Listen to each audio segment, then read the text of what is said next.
রাসূল পাক সাল্লাল্লাহু আলাইহি ওয়াসাল্লাম আদর্শ কি? তুমি নিজের জন্য যেটা পছন্দ করো তোমার ভাইয়ের জন্য সেটা পছন্দ করো। হিন্দু কে জৈন কে খ্রিস্টান কে বৌদ্ধ আমি দেখবো না। ইসলাম এটাই বলে সে তোমার ভাই, আল্লাহর সৃষ্টি, আল্লাহর মাখলুক। তোমাকে যেমন আল্লাহ তৈরি করেছে, আমার একটা হিন্দু ভাইকে সেই স্রষ্টার সৃষ্টি করেছে। আলহামদুলিল্লাহ নাহমাদুহু ওয়া নুসাল্লি আলা রাসূলিল কারীম আম্মা বা'দ। وقال الله تعالى في كلامه المجيد وفرقانه الحميد: أعوذ بالله من الشيطان الرجيم بسم الله الرحمن الرحيم يسأله من في السماوات والأرض كل يوم هو في شأن فبأي آلاء ربكما تكذبان. وقال النبي صلى الله عليه وسلم: الدين النصيحة أو كما قال عليه الصلاة والسلام. সমস্ত প্রশংসা সেই মহান আল্লাহ রাব্বুল আলামিনের দরবারে, যিনি ভূচর খিচর আসমান জমিন পশু পক্ষী তৈরি মানুষ সমস্ত সৃষ্টিকুলের একচ্ছত্র মালিক, যিনি আমাদেরকে ইমানদার ঘরে পয়দা করে ভালোবেসে আজকে ইমানি জলসায় বসে ইহকাল এবং পরকালের মঙ্গলের স্বার্থে আমাদেরকে নেক মজলিসে বসার তৌফিক দান করেছেন। এর শুকর সকলে আলহামদুলিল্লাহ। কোটি কোটি দরুদ ও সালাম শ্রেষ্ঠ নবী, প্রিয় নবী, নবীকুল শিরোমণি নবী সরদার তাজদার মদিনা আহমদ মুস্তাফা মুহাম্মদ মুস্তাফা সাল্লাল্লাহু আলাইহি ওয়াসাল্লামের প্রতি দরুদ ও সালাম সাল্লাল্লাহু আলাইহি ওয়াসাল্লাম। রাসূল পাক সাল্লাল্লাহু আলাইহি ওয়াসাল্লাম আদর্শ কি? তুমি নিজের জন্য যেটা পছন্দ করো তোমার ভাইয়ের জন্য সেটা পছন্দ করো। অর্থাৎ আমি কে হিন্দু কে জৈন কে খ্রিস্টান কে বৌদ্ধ আমি দেখবো না। ইসলাম এটাই বলে সে তোমার ভাই। আর তুমি মুসলমান, কিন্তু তোমার একটা ভাই হিন্দু একটা ভাই খ্রিস্টান জৈন, সেও তোমার ভাই, কারণ আল্লাহর সৃষ্টি, আল্লাহর মাখলুক। তোমাকে যেমন আল্লাহ তৈরি করেছে, আমার একটা হিন্দু ভাইকেও সেই স্রষ্টার সৃষ্টি করেছেন, অতএব তিনি আমার ভাই। আমি যেমন চিন্তা ভাবনা করবো যে আমার কোনো শত্রু থাকে, আমার কোনো ক্ষতি করে, আমার উপর কেউ অত্যাচার করে, তেমনি আমিও চাইবো আমি অপর ভাইয়ের জন্য কোনো হিংসা বিদ্বেষ ক্ষতি না আশা করি। এটা ইসলাম বলে। রাসূল পাক তাই বলছেন যে আদ-দীন আন-নাসিহা, ধর্মই মানুষকে মঙ্গলের দিশা দেখায়, ধর্ম কল্যাণ দেখায়। ধর্ম করলে হিংসা বিদ্বেষ হানাহানি মারামারি এসব করে না। মুসলমান একধারী যারা নামধারী মুসলমান নিজেদেরকে মনে করে, যাদের দ্বারা সমাজ কলুষিত হয়, যাদের দ্বারা সমাজের অন্যান্য কাজ দেখা যায়, মাথায় জড়িয়ে থাকে, কাঞ্জীকরণ করে ঠিকই, কিন্তু তারা সঠিকভাবে ইসলামের উপর চলে না। এরা নামধারী মুসলমান, এদের নামটা আল্লাহর কাছে থাকবে কিনা সন্দেহ, আর তাদের জন্য গোটা ইসলামের উপরে কলঙ্ক রোপণ হয়ে যায়। এগুলো হচ্ছে ইসলামের কুলাঙ্গার। অতএব ইসলাম এমন একটা স্বচ্ছ ধর্ম, এই ধর্মে যারা পবিত্র মেনে চলবে তারা মানুষের কোনোদিন ক্ষতি করবে না, বরঞ্চ মানুষের মঙ্গলের লক্ষ্যে তারা চলবে। তো সেই জন্য আমাদের উদ্দেশ্য হবে আমরা দুনিয়ার সমস্ত যে সমস্ত ভাইরা আছে সবাই আমার ভাই, হিন্দু মুসলিম জৈন খ্রিস্টান। এই ভাই বড় উদ্দেশ্য হচ্ছে একে অপরের সহযোগিতা হাত বাড়ানো। কেউ বিপদগ্রস্ত হলে যদি আমার হিন্দু ভাই তার বাড়ি আগুন ধরে যায়, আমি যদি মুসলমান পাশে আমার বাড়ি থাকি, আমাকে ছুটে চলে যেতে, আমি দেখতে যাবো না ওটা আমার হিন্দু ভাই বাড়ি। এটা ইসলাম বলে, এটা সমর্থন করে না। আমি যে সত্যি আর মুসলমান হয়ে থাকি, সত্যি যদি ইসলাম অবলম্বন হয়ে থাকি, আমার দায়িত্ব কর্তব্য দৌড়ে গিয়ে সেই ভাইটার ঘরটাকে আগুনটা নেভাবো, তবে আমি সঠিক মুসলমান। এটা আমি বলছি না, এটা কে বলছেন? আল্লাহ বলছেন। বিসমিল্লাহির রহমানির রহিম। ইয়া আইয়ুহাল্লাযীনা আমানু তাকুল্লাহা হাক্কা তুকাতিহি ওয়া লা তামুতুন্না ইল্লা ওয়া আনতুম মুসলিমুন। আল্লাহ বলে, হে ঈমানদারগণ, তোমরা আমাকে যথাযোগ্য ভয় করো, ভয় করার মতো ভয় করো। আমরা আল্লাহ সবকে সবাই ভয় করে করি যে ভাই আমরা নিশ্চয়ই আল্লাহকে ভয় করি, কারণ তার হাতে সমস্ত নিয়ন্ত্রণ ক্ষমতা। তিনি ইচ্ছা করলে আমাদেরকে যেমন জীবিত রেখেছেন, আবার তিনি ইচ্ছা করলে এই মুহূর্তে আমাদেরকে মৃত্যু করতে পারে। আমরা নমুনা তার দেখছি, আমরা নমুনা তার দেখছি। এই মরশুমে ঈদের একদিন আগে একজন মরে গেল আমাদের আত্মীয়ের মধ্যে থেকে, আর একজন ঈদের দিনে মরলে আর একজন এই জলসাইতে না থাকার কথা, জলসায় ঘোরাফেরা করার, জলসায় দায়িত্ব নেওয়ার কথা, কিন্তু আল্লাহ চায় না, আমাদেরকে সবর করতে হবে। তাহলে তার হাতেই সমস্ত ক্ষমতার যে মালিক, তাহলে তাকে ভয় করার মতো ভয় করতে হবে। আল্লাহ বলে তোমরা ভয় করো বটে, কিন্তু প্রকৃত ভয় করো না। তার প্রমাণ একটু আগে আল্লাহ জিকির হচ্ছিল, এখানে আফজাল জিকির হচ্ছে কালেমা তাইয়্যিবা লা ইলাহা ইল্লাল্লাহ। এর অর্থ হচ্ছে এক আল্লাহ ছাড়া আমাদের দ্বিতীয় কোনো মাবুদ নেই। আল্লাহ ছাড়া আমাদের খেলানেওয়ালা কেউ নেই, খেলানেওয়ালা কেউ নেই। হায়াতের মালিক, মৌতের মালিক তিনি আল্লাহ, সুখ দুঃখের মালিক তিনি আল্লাহ। অতএব সর্ব একচ্ছত্র মালিক তিনি আমরা, তিনি ছাড়া আমাদের কোনো গতি নেই। এই চারি জিকির হচ্ছিল। আর এই একই মজমায় দেখা গেল কিছু মানুষ পিরানো পড়ে আছে। খব্বিশ শয়তান দেখেছো? খব্বিশ শয়তান, ভণ্ড শয়তানদেরকে দেখেছো? তারা পুরো গোজর বসে যে পাগড়ি ফাগড়ি বেঁধে বড় পিরান করে ঘুরবে, কিন্তু যেখানে আল্লাহ জিকির হচ্ছে সেটার ধারবাড়ি থাকবে, তার ধারবাড়ে থাকবে। এখানে প্রমাণ হয়ে যাবে কোনটা শয়তান আর কোনটা আসল আল্লাহর বান্দা।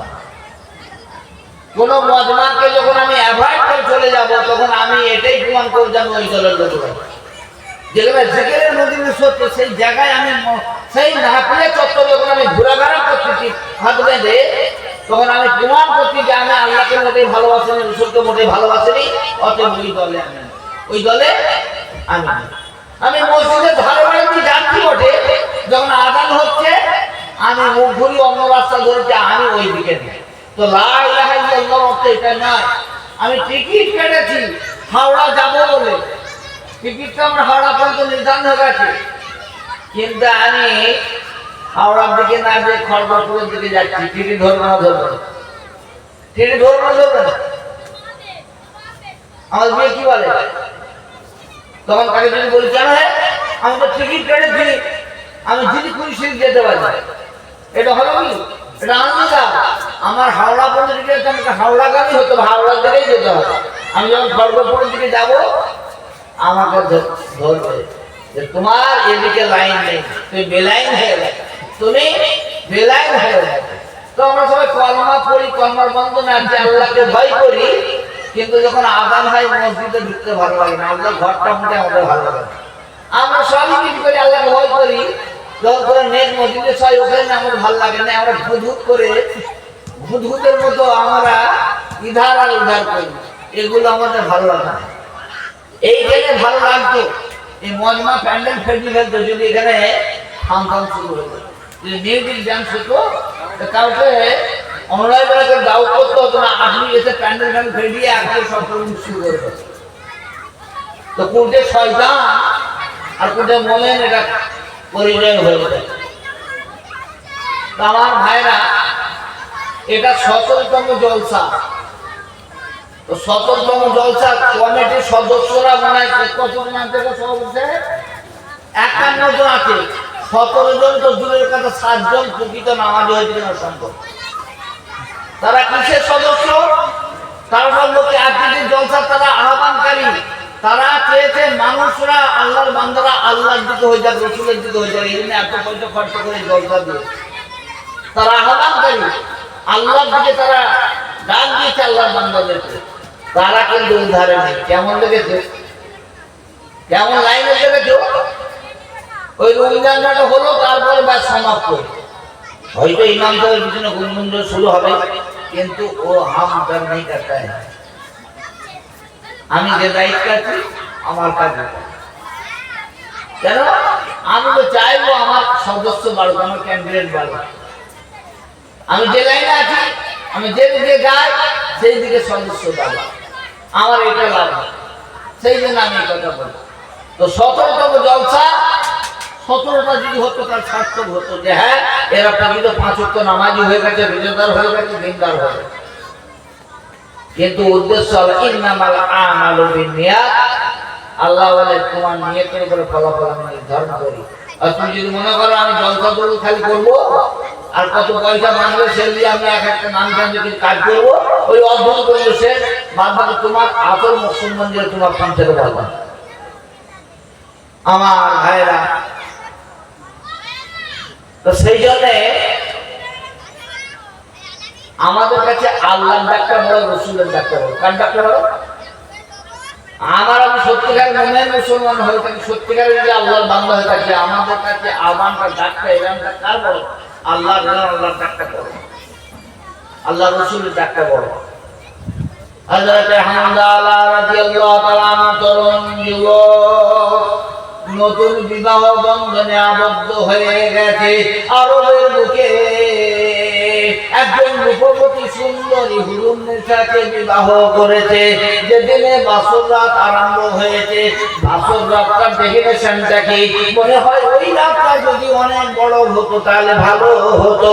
যারা বাসর রাতে অচেনা কেউ অজানা, অচেনা কেউ অচেনা, একে অপরের সাথে কত রকম, কত মনের কথা কইব, কত আনন্দ ভোগ করবো, ওই রাতটা যেন ছোট হয়ে যায়। হামজালা রাদিয়াল্লাহু তাআলা আনহু বাসর রাতে বিবির সঙ্গে জামতে মানাতে লিপ্ত হয়েছে।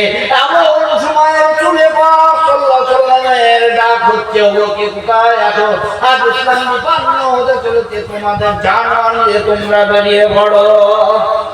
হামজালা রাদিয়াল্লাহু তাআলা কানে যখন এই আওয়াজটা গেল, চমকিত হয়ে গিয়ে বিবিকে হঠাৎ করে ছেড়ে দিয়ে যখন বলকে বেরোতে যাচ্ছে, বিবি যখন কাপড়টা টেনে কোথায় চলেছ, বললে বিবি গো আমাকে আজকে ছেড়ে দাও, আমাকে পরীক্ষায় উত্তীর্ণ হতে দাও।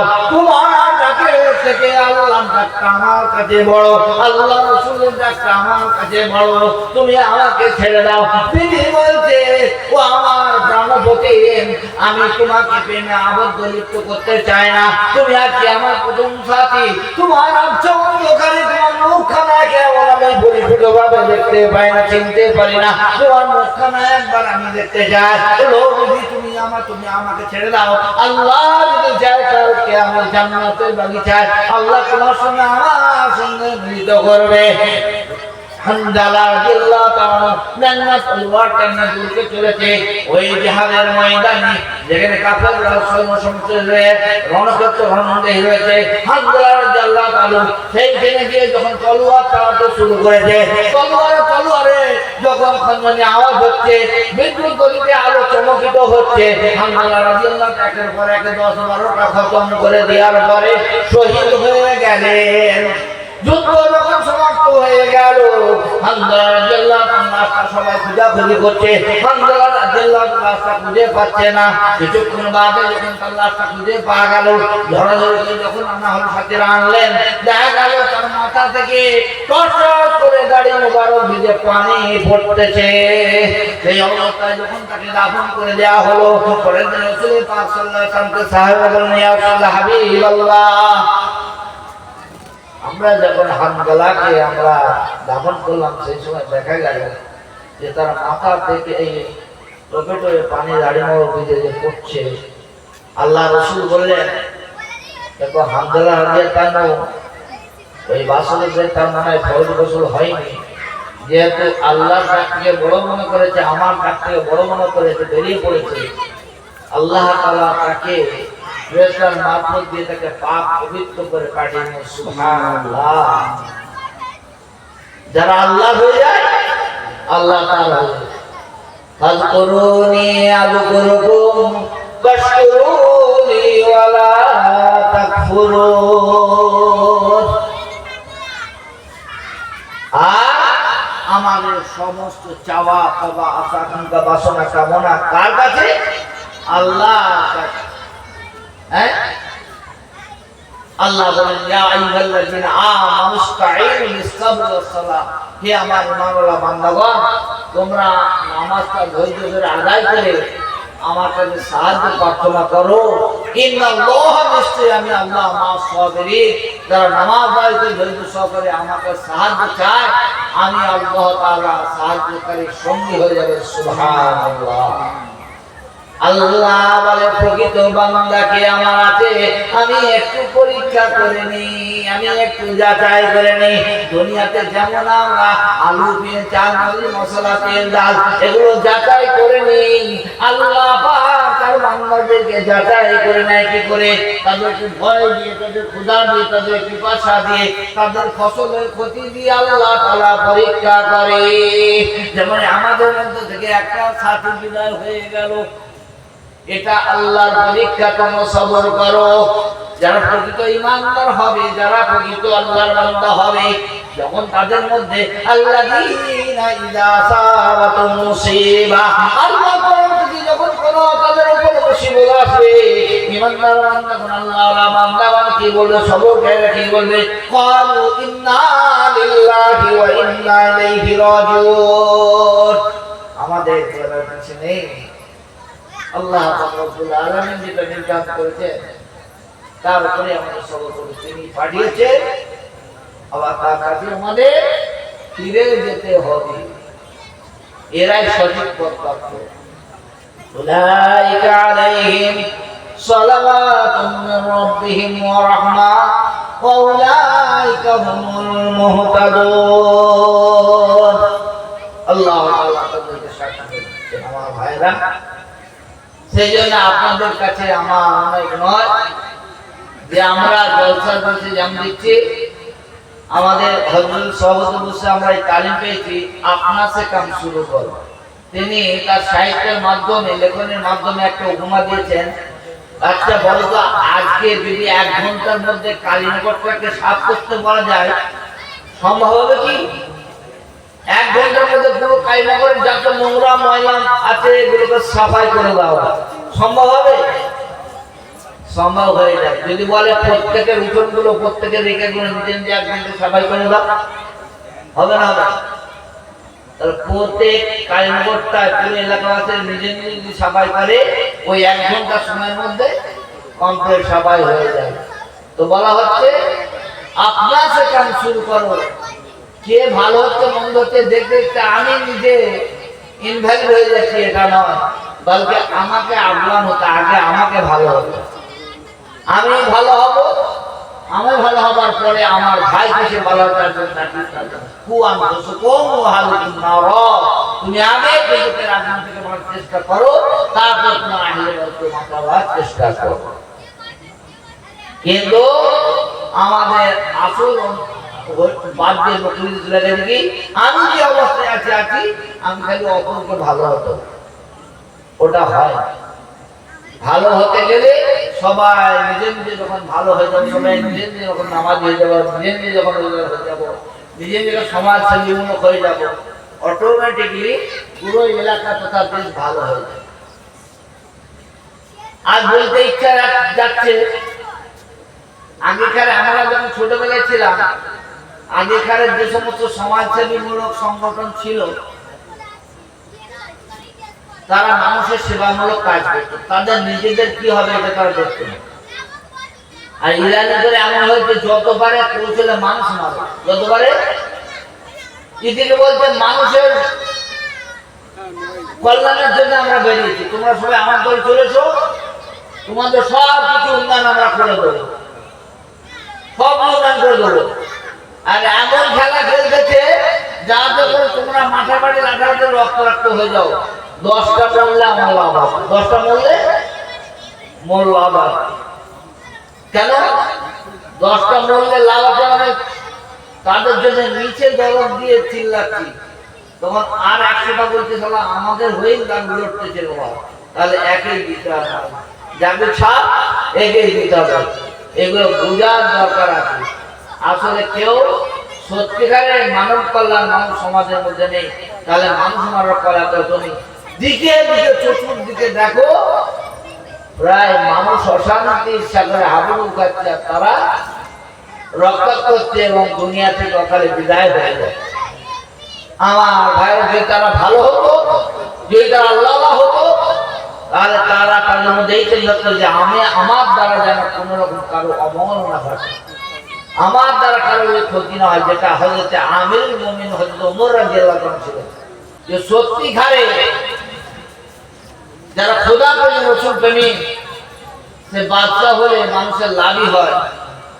অন্ধকারে রাস্তা বলতে বলতে হেঁটে হেঁটে যখন চলছে দেখছে যে এক জায়গায় একটা বুড়ি মেয়ে একটা হাঁড়িতে চুলে আগুন জ্বলতেছে, হাঁড়িতে লাকড়িতে লাট চলছে।